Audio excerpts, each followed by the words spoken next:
Hello guys, welcome to K2 Cracked. നമ്മൾ ഇന്ന് discuss ചെയ്യാൻ വേണ്ടിയിട്ട് പോകുന്നത് CYT 100 എഞ്ചിനീയറിംഗ് കെമിസ്ട്രി KTM സ്റ്റുഡൻസിനുള്ള കെമിസ്ട്രി എന്ന ടോപ്പിക്കാണ്. ബേസിക്കലി കെമിസ്ട്രി പാടാണെന്ന് പൊതുവെ അഭിപ്രായമുള്ളവരുണ്ട്. പക്ഷേ നമുക്ക് ചില ട്രിക്സ് ആൻഡ് ടിപ്സ് ഉപയോഗിക്കുകയാണെങ്കിൽ കെമിസ്ട്രി ഈസിലി ക്രാക്ക് ചെയ്യാവുന്നേ ഉള്ളൂ. നമുക്ക് നോക്കുകയാണെന്നുണ്ടെങ്കിൽ, ഞാൻ പറയുകയാണെന്നുണ്ടെങ്കിൽ കെമിസ്ട്രി നിങ്ങൾ ഏറ്റവും ആദ്യം പഠിക്കാൻ പോകേണ്ടത് മൊഡ്യൂൾ 5 ആണ്.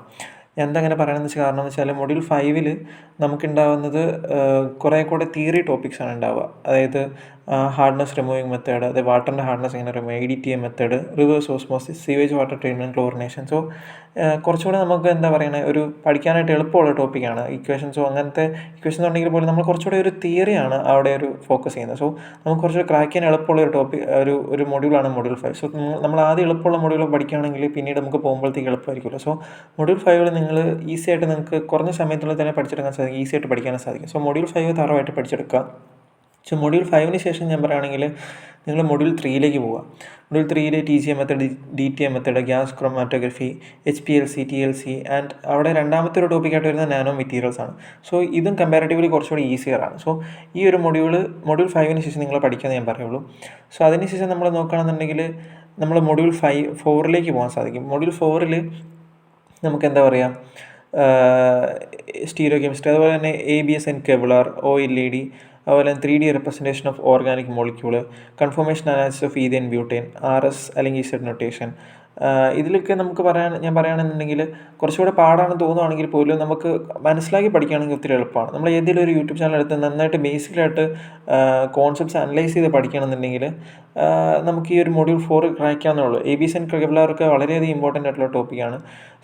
ഈ ഒരു മൊഡ്യൂൾ നമുക്ക് അങ്ങനെ ക്രാക്ക് ചെയ്യാൻ സാധിക്കും. അതായത് വ്യക്തമായിട്ട് കോൺസെപ്റ്റ്സ് മനസ്സിലാക്കുക, പഠിക്കുക എന്നുള്ളതാണ്.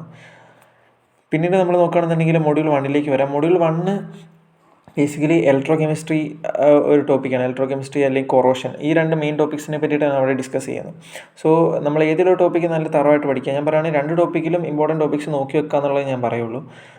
ഇവിടെ നമ്മൾ നോക്കുകയാണെന്നുണ്ടെങ്കിൽ ഇലക്ട്രോ കെമിസ്ട്രി, അതുപോലെ തന്നെ ടൈപ്സ് ഓഫ് ഇലക്ട്രോഡ്സ് ഏതൊക്കെയാണ്, കിലോമെൽ ഇലക്ട്രോഡ്, പിന്നെ ലിഥിയം അയോൺ ബാറ്ററിയുടെ ഒരു ടോപ്പിക്ക്, അതുപോലെ തന്നെ നേൺസ്റ്റ് ഇക്വേഷൻ്റെ ടോപ്പിക്ക്, പിന്നെ SHE സ്റ്റാൻഡേർഡ് ഹൈഡ്രജൻ ഇലക്ട്രോഡ് വളരെയധികം ഇമ്പോർട്ടൻ്റ് ആണ്. പിന്നെ അതുപോലെ റിഡോക്സ് ഇലക്ട്രോഡ്.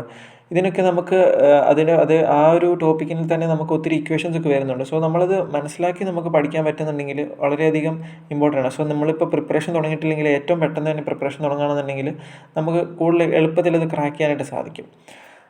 നമ്മൾ ലാസ്റ്റ് മൊഡ്യൂൾ 2 വരാന്നുണ്ടെങ്കിൽ പൊതുവെ കൂടുതൽ ആൾക്കാർ മൊഡ്യൂൾ 2 ഇച്ചിരി ഹാർഡാണെന്ന് അഭിപ്രായപ്പെടുന്നവരുണ്ട്. പക്ഷേ മൊഡ്യൂൾ 2 നമുക്ക് ഈസി ആയിട്ട് ക്രാക്ക് ചെയ്യാവുന്നേ ഉള്ളൂ. മൊഡ്യൂൾ 2 ഇമ്പോർട്ടൻറ്റ് ടോപ്പിക്സ് ആയിട്ട് വരുന്ന NMR spectroscopy, Beer Lambert's law, electronic transition type, spin splitting, MRI, IR spectroscopy, energy level diagrams, അങ്ങനത്തെയുള്ള ടോപ്പിക്സാണ് മൊഡ്യൂൾ 2 വരുന്നത്. ഈ ഓരോ മൊഡ്യൂൾ വൈസ് നമ്മൾ ക്രാക്ക് ചെയ്യുക. നമുക്ക് ഈ എഞ്ചിനീയറിംഗ് കെമിസ്ട്രി അത്രയും ഈസി ആയിട്ട് നമുക്ക് ക്രാക്ക് ചെയ്യാൻ സാധിക്കും. പക്ഷേ നമ്മൾ പരമാവധി തുടങ്ങാൻ പറ്റുന്ന നേരത്തെ തന്നെ നമ്മൾ അതിൻ്റെ പ്രിപ്പറേഷൻ സ്റ്റാർട്ട് ചെയ്യുവാണെങ്കിൽ നമുക്ക് ഈസി ആയിട്ട് ക്രാക്ക് ചെയ്യാവുന്നുള്ളൂ. നമുക്ക് ഒരു പ്രിപ്പറേഷൻ സ്റ്റാർട്ട് ചെയ്തതിന് ശേഷം എല്ലാ മൊഡ്യൂൾസും കവർ ചെയ്തതിന് ശേഷം നമുക്കൊന്ന് റിവിഷൻ ചെയ്യാനുള്ള ടൈമും കൂടി കിട്ടുകയാണെങ്കിൽ ഒത്തിരി എളുപ്പമായിരിക്കും.